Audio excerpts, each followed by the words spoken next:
It's Hi. the season finale, the final episode of why we do what we do for season 3 of the one and only Ignite podcast. How you feeling about that, Britt? Man, it's been a journey. It has been a journey for recording this podcast. Yeah, we love DC. We love SDT. The actual making of this podcast has been a bit longer Hey, for Brittany and I than usual. We lost a handful of episodes. We had to re-record. hurry up. So, anyways, it's going to be a nice recess for us. But we are going to miss you guys and stay tuned for season 4 coming out sometime in 2026. DM Brittany and I any suggestions for books that you have that you would want to read or comment on this podcast. We got to pick our season 4 read. And I say we get into this. You ready for that, Britt?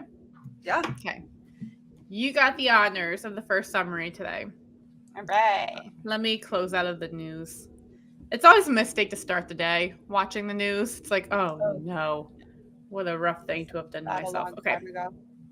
Yeah. All right. On your mark, get set, go. Okay. Chapter 13, final chapter, the meaning of human freedom. So this chapter opens with a quote by Abraham Maslow. Duty is pleasant, and pleasure is the fulfillment of duty. And what he's saying is that we have responsibilities as human beings, as partners, as parents. And when we experience those responsibilities with a sense of autonomy, when we have internalized those responsibilities and they're meaningful to us, we find pleasure in the duties that we have, the responsibilities, because they to us are meaningful contributions to our immediate surroundings and community. He asks, what can we do to get in that mindset, to feel that autonomy, to feel that pleasure in our responsibilities? And what he found throughout the chapter is that we can seek out different environments, different activities, different communities where we find a sense of belonging, autonomy, and competency. And through fulfilling those 3 psychological needs, we can find meaning in our work, meaning in our duties, and it no longer becomes this, oh my God, I have to do this. You're not feeling that all the time. Instead, you're intrinsically motivated to do the things that are required of you.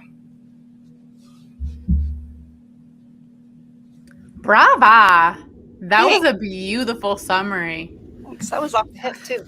I know. I was like, oh dang, now I gotta follow that? I don't know. I feel like I should just ditto. Ditto. Right? I'll try though. You ready? I'm ready. All right, in chapter 13, the meaning of human freedom, DC talked about what it means to be actually free because, we have interesting interpretations of what it means to be free. Free doesn't mean that you're just doing whatever you please. Freedom means that, you're doing what you want, but you're operating within constraints that you also understand and want to abide by. Should I just leave it at that? I feel like that kind of sums the whole chapter up. Yeah, it does. I went too overarching. I didn't get into the weeds enough. 45 seconds. I central idea that one out. Yeah. It worked. So, okay, I have to mention that I found an article it was a meta-analysis yesterday And I'm like stoked about this meta-analysis. It was published in 2025, so it's recent. That's great. And it is all about autonomy, support, and structure. This is what you share inside the village. Yes. Yeah. With like debriefing, so it can be shared to school leadership, because I saw that. So it's many. my love language. Mm-hmm. Right. So many people come to me, so many teachers come to me, and they're like, I'm trying to do this in my classroom, but my principal or my, the curriculum team, whoever, they don't understand what we're doing, being autonomous and focusing on, intrinsic motivation instead of control, and why it's better to focus on intrinsic motivation than compliance. So a lot of people are requesting research, and I found this great meta-analysis that really sums that all up, and it provides further research. Yeah, and I thought it was interesting because when you started your summary, you said there's a lot of definitions of freedom. And you're right. In fact, one of the things that research article says is that it's really hard to find a single definition of autonomy and structure. Yeah. Because a lot of people think that you can't have autonomy, support, and structure in the same classroom. Like it's one or the other. Yeah, and that's not really true. Yeah, you're supposed to have both. That's the best combination. Yes, 100%. So I think that we did a really, really great thing by doing this book, because it gave us and everybody else like a concrete definition of autonomy. And that is authenticity, being able to be your authentic self, feeling like you have that you can find the pleasure in your responsibilities because they're meaningful. Right? Dope. Yeah, I agree. I love that. When I saw that article you posted yesterday, I was like, oh yes, give me more. Yeah. I love it. Well, let's dive into this chapter then, right? I think we probably have a quote about freedom that we could bring to the lovely people. I have a quote. Okay. So it's on page 206. He says, true freedom involves a balance between being proactive in dealing with one's environment and being respectful of it. Being psychologically free entails an attitude of accepting others.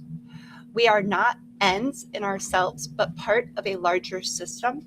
And because the true self has the dual tendencies toward autonomy and relatedness, the person who acts from a well-developed self will accept others and will respect the environment, as well as proactively influencing both. So, I want to highlight that tendencies toward autonomy and relatedness. So we call it belonging. Yes. When we talk about the psychological needs, or the 5 needs of the Meet the Needs method, it's autonomy, belonging, competency, right? That's self-determination theory. ABC. ABC. We have to make sure that that you're providing autonomy and relatedness so that the brain feels safe, because that's where the safety portion is going to come in.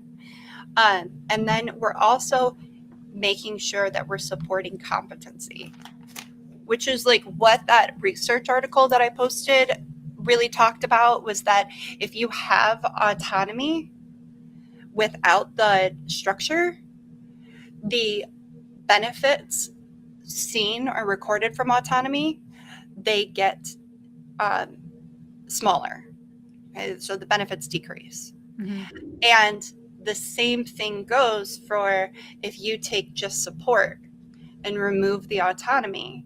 So if you just have support, the effect size of the benefits gets, that's me. It's like Shrinking the benefits. Yeah, shrinking the benefits. So the benefits are reduced to, it said, moderate to small effect. So it's really autonomy and competency. You have to hit autonomy and structure, and then you always have to hit relatedness, because that's how the brain feels safe. Yeah. They're the crucial ingredients that in our classrooms we need to be fostering. And when you're missing out on them, you notice a difference, right? Like if your classroom culture feels a little bit off when you're listening to this podcast right now, maybe take your own inventory and think, okay, how am I supporting autonomy, but also how am I structuring my classroom so it feels predictable and safe for my kids and for me? Yep. Those self audits are good. We do that a lot in the Village Plus program. We go back through and audit different parts of our classroom. Yeah. And then we're all like, oh, yep, I should have been doing that. Yeah. Because you forget. What about your quote? I have a few. So the 206 one is also one I highlighted. Bingo. But I also have 210. And it says, as living organisms, people have vulnerabilities. And these vulnerabilities make it incredibly difficult to maintain a sense of freedom and health in the face of an aggressive lack of support for their basic human needs. To maintain a sense of freedom and authenticity when one is starving and food is made dependent on caving in would be a relatively superhuman feat.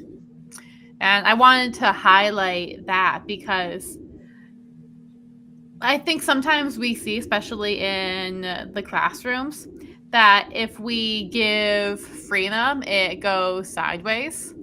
Or if we give autonomy, it goes sideways. And then we also find ourselves trying to then regain control through contingencies and through using control tactics. Yeah. And sometimes it might seem like, okay, we'll see. Like I tried using autonomy and then the kids got wild and now I'm being controlling again. They're behaving perfect. So tell me this doesn't work, right? When we have to really take an inventory of ourselves and look at the dependence that we're creating. You know, if we're creating this like false pathway where like you must do this to achieve this, no wonder we're going to see our students operate differently in those controlling settings. And that's why I was actually making a post to go out next week talking about when I stopped using PBS systems, the journey that it is, because you guys know listening to this podcast, Brittany started her journey being a lot more autonomy supportive. I was a full-blown dictator. And coming off of rewards was terrifying for me, Britt, because I was so afraid of losing control.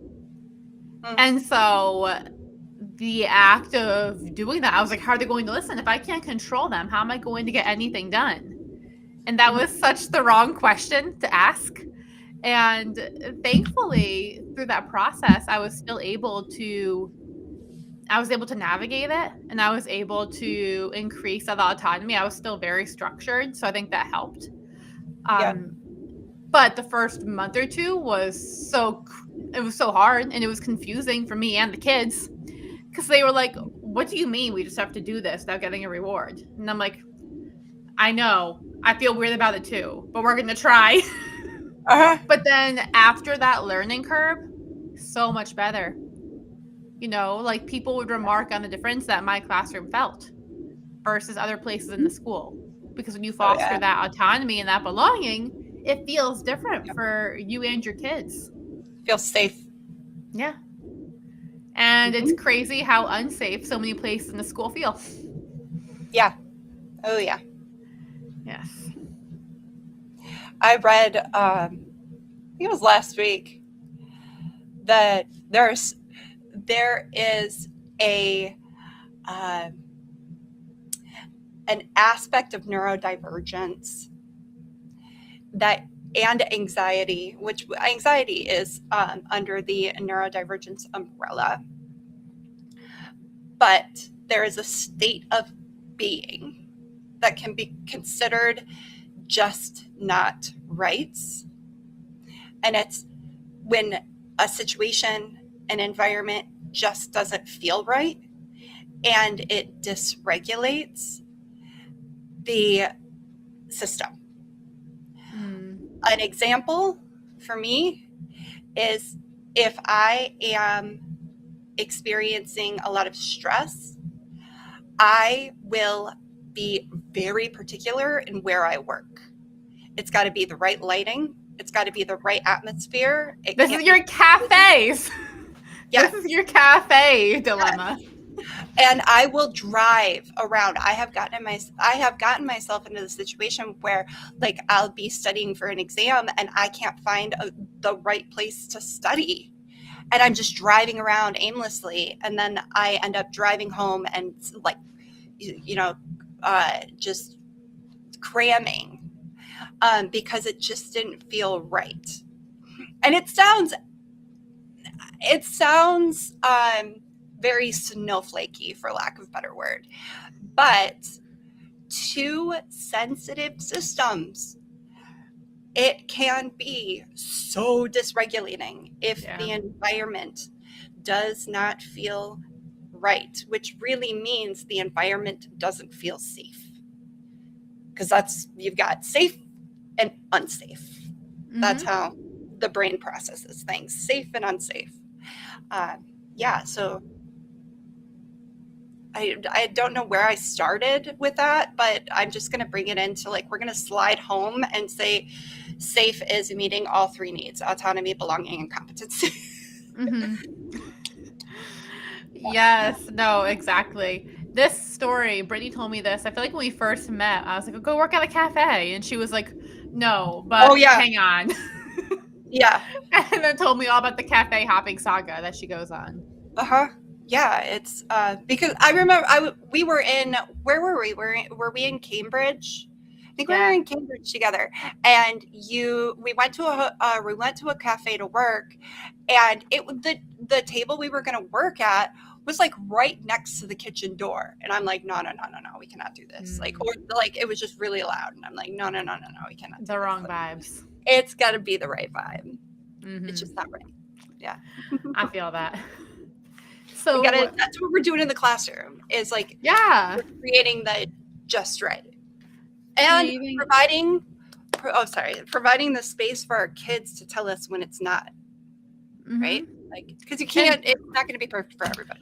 Oh, I want to talk about that too, because having our kids tell us if it feels right to them or not, this is where, if you're a former dictator, this can be hard for you. Because for me, if my kid, like, maybe you'll understand this. It was this interesting dilemma I found myself in, where I wanted to know what the kids wanted, but I didn't want them to tell me when I didn't want to hear it. I didn't want them to tell me it in this tone or using this word or this way. And so I ended up not being able to create a space where kids could tell me what they wanted. So our kids, if the room does not have the right vibes, or if the room is too cold, let's even say that, if the room feels too cold, they're not going to say, excuse me, can you please turn up the heat? Like, we have control over that anyways. But they're not going to say that. You know what they're going to say? Oh my gosh, it's freezing in here. I'm dying. I am a snowman.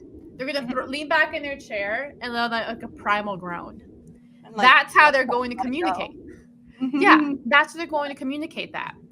So for us as the teacher, that does not have to feel disrespectful, because to me, Britt, that felt disrespectful for some odd reason when I first started teaching. Yeah. And before this journey. To a chronically stressed or anxious brain, that's going to feel disrespectful because of the negativity bias, because we're seeing more threats and non-threatening stimuli, right? So it is to the teacher's brain, it is disrespect. It is threatening.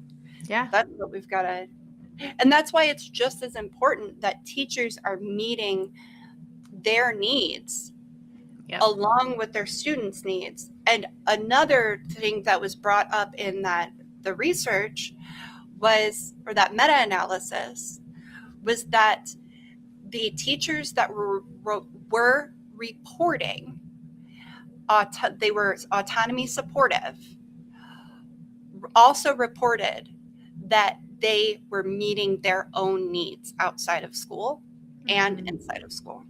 So the teachers that have autonomy, belonging, and competency met consistently are the teachers that can meet students' autonomy, belonging, and competency. Yeah, and this is our plug to advocate to go to Yes. therapy.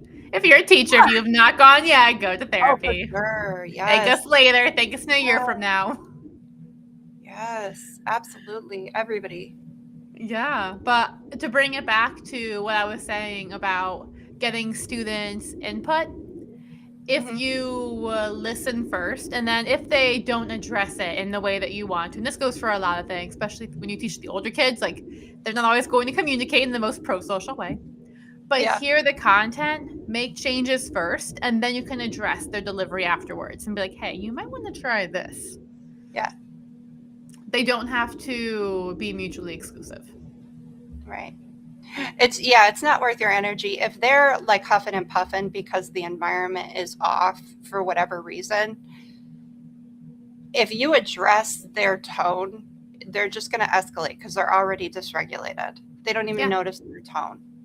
Their And tone is organically flowing from their mouth. Like, and this goes back to conflict resolution as well. You know, Mhm. when you are in and when someone's in a conflict, if you're trying to talk about content, but then you see that they've lost that sense of safety, stop talking about the content. Get the sense of safety back. Yeah. Forgo the content. It's not going to be productive. Yep. What were the things that you did that made it more comfortable for you to create student voice in your classroom? A lot. So I had to create a system for myself to get out of using systems. It's my level system. I want Right. $1 every time I say system going forward. Yeah.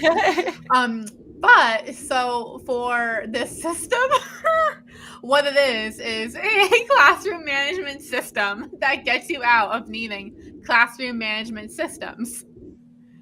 And the way it works is so before in my class, I'd always track my students' behaviors and I would make it very visible. But then what I started doing with levels, instead of tracking my students, I started tracking myself and making it visible for myself. And so the day did not become a good day or like a check day. My kids did all these things correctly. A day became a check day if they did all those things or if I addressed it in a way with them. We talked through things and changed things. So it made it feel safer for me to have an off day because I was like, okay, even if this is a hot mess express, if we're able to talk about it and figure out why this happened, still a check for me. I still did a good thing today. Yeah. Nice. And in case it's not obvious at this point, I am obsessed with to-do lists and I am working on not basing my self-worth on how many items I check off of a list. Ooh, yeah. Recovering from that. Yeah. That is a productivity rabbit hole. That's me. Yeah. General anxiety disorder. That's what I feel like. That's also me. But it's so satisfying too to like check off. Like there's dopamine. I call them dopamine sprinkles, where you sprinkle dopamine hits throughout your day. This is especially great for neurodivergent teachers that are low in dopamine, and students too. That a checkbox, like having a checklist, that is a dopamine sprinkle because every time you check off something, it's a dopamine hit. It's a boost in dopamine. Oh yeah. You can sprinkle those strategies throughout your day. Yeah, I used to do that with tally marks. Yeah. Oh. They meant nothing. I was like, all right, give yourself a tally mark for this. They're like, sweet. Like your shoes. You did nothing. Yeah. Nothing came of that. But you better believe we enjoy giving ourselves those tally marks. That's perfect. Like that is such a innocent, silly, Like, give yourself a Right. tally if you feel like giving yourself a tally. You do something that like made you proud, even if it was silly, give yourself a tally. Right. You And don't have enough tallies. exactly. And then the real ones would get this. You know, when you make your to-do list and then you put the things you've already done on it to start. So you start off your day feeling productive. You can check them off. Yeah. Yeah. It's like I 3 know. dopamine hits. Oh, Boom, boom, it's boom. beautiful. Mhm. So, what is your action step? I say, I have to think about this for a second. Do you know yours right now? Yeah, I've got it right here. Okay, you go first. So, I like your, at the very beginning, you said take an inventory. Like, we're all about taking inventories. You're taking an inventory in Village Plus. Or that's something that you do all the time with your teachers. So, I really, really do love the inventory idea. Take an inventory of how autonomy supportive is just one segment of your classroom or your day or one of your routines. How autonomy supportive is it? How much choice do students have? Are you taking students' perspective during this routine? Do they have voice? Can they influence the routine or the strategy? Pay attention to maybe just a half hour and see if within that half hour block how autonomy supportive you are. And if you're not, if you want to make improvements, then pick one way. One thing you can do, taking students' perspectives, adding students' choice, letting students influence the routine. Implement just one of those. Yeah. 30-minute block. I love that. Yeah. And I also was going to say a good way that you can also see how your students are internalizing your classroom and how it operates is to have them teach things and watch how they talk and watch how they teach, watch how they act when they get interrupted. Mm-hmm. Yeah. It's very telling. And I think my action step is similar to yours, Britt, but it's more of take a self-determination theory audit of yourself. Like, how autonomous do you feel in your life? How much belonging is coming through in your relationships, in your job? How competent do you feel in your job? Right? So take your own audit. And then for us, it's a little bit harder because it's not like we have like a teacher looking out for us trying to change the environment. Like, we're doing it on our own. But if you are on your own, then look for support. And if that is looking for a therapist, I mean, I think everybody should have a therapist, but look for a therapist. Also, we have a whole community as well that we've created. So we have the Village for this. So if you would like to see what it feels like to be around teachers and us who are trying to increase your autonomy, belonging, and competency, who are smiling faces in a judgment-free zone where you can unload, trauma dump, cry, and then walk away feeling remoralized and re-energized. Like, that is how our calls go. So come check out the Village. I was not planning on going there, but that makes sense to go to the Village. Yeah, check out the Village. So you can comment Village, and if you are, if I have a holiday bundle going on right now, totally check it out because you get 3 months in the Village. Oh, wow, that's nice. I know. So comment holiday, and you can get that holiday bundle along with 3 months in the Village, and you get like the neurodivergent toolkit and the ADHD toolkit and the dope workshop. Oh man, that's a good bundle. That is a good bundle right there. I want that bundle. I already have this bundle, but I want this bundle again. Get it again. Yeah, exactly. It's that dopamine. It is a dopamine. All right. And we'll also link the links to these products and just the Village in general, too, in case you miss out on when this holiday special is going on, so that you can join us and find your people because we're waiting for you. All right. We'll see you next season, guys. In the meantime, I'm Ashlyn. I'm Brittany. And we hope you feel remoralized And re-energized. Bye. Bye.